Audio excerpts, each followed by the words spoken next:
একটা পুরুষ মানুষ তার বউকে তখনই অবহেলা করে যখন দেখে তার স্ত্রী তাকে প্রাধান্য না দিয়ে তার বাবার বাড়ির সবাইকে ভালোবাসে এবং বাবার বাড়ির প্রতি তার বেশি টান। তখন সেই পুরুষটার মন থেকে সেই স্ত্রীটা উঠে যায়, তখন আর তার বউকে আপন করে নিতে পারে না। বাবার বাড়ির যদি বেশি টান থাকে, যে মেয়ের বাবার বাড়ির বেশি টান থাকবে সেই মেয়ে শ্বশুরবাড়িতে স্বামীর কাছে কোনো দিন শান্তি পাবে না।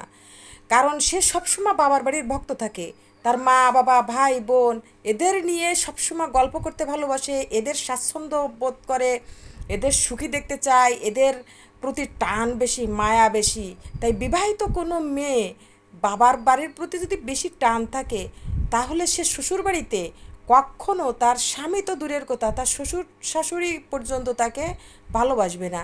শ্বশুর শাশুড়িরা তো এমনি বৌমাকে সেভাবে মেনে নিতে পারে না, কিন্তু স্বামীর কাছ থেকে যদি একবার অবহেলিত হয়, তাহলে সেই শ্বশুরবাড়ি থাকা আর না থাকা মিথ্যা। স্বামী যদি ভালো না বাসে, সে শ্বশুরবাড়িতে থাকা খুব কঠিন। তাই বিবাহিত মেয়েরা, আমি সেই বিবাহিত দিদিদের বলছি, বিয়ের পরে বাবার বাড়ির টানটা একটু কমিয়ে দিন, একটু কমিয়ে দিন। দেখবেন যে আপনি শ্বশুরবাড়ির স্বামীকে নিয়ে কত শান্তিতে আছেন। আর এই স্বামী ছাড়া আপনার জীবনে কেউ নাই, স্বামী ছাড়া আপনার জীবনে কেউ সুখ দিতে পারবে না, কেউ না। আপনার মা বাবা ভাই বোন দিদি মামা মাসি যতই আপনি আপন মনে করেন না কেন, ওই স্বামীর বাড়িতে স্বামী আপনার আপন, শ্বশুর বাড়ির শ্বশুর শাশুড়ি আপনার আপন। তাই বাবার বাড়ি বাদ দেন, বিয়ের পরে বাবার বাড়িকে ভুলে যান। যত যে বাবার বাড়ি করবেন, সে তত পস্তাবেন, এবং এমন সময় পস্তাবেন সে সময় সময় থাকবে না।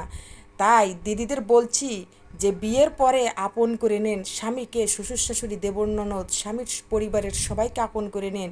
দেখবেন যে আপনার জীবনটা কত মধুময় হয়ে ওঠে এবং কত সুখের হয়, সুখের স্বর্গ হয়ে যাবে আপনার সংসারটা।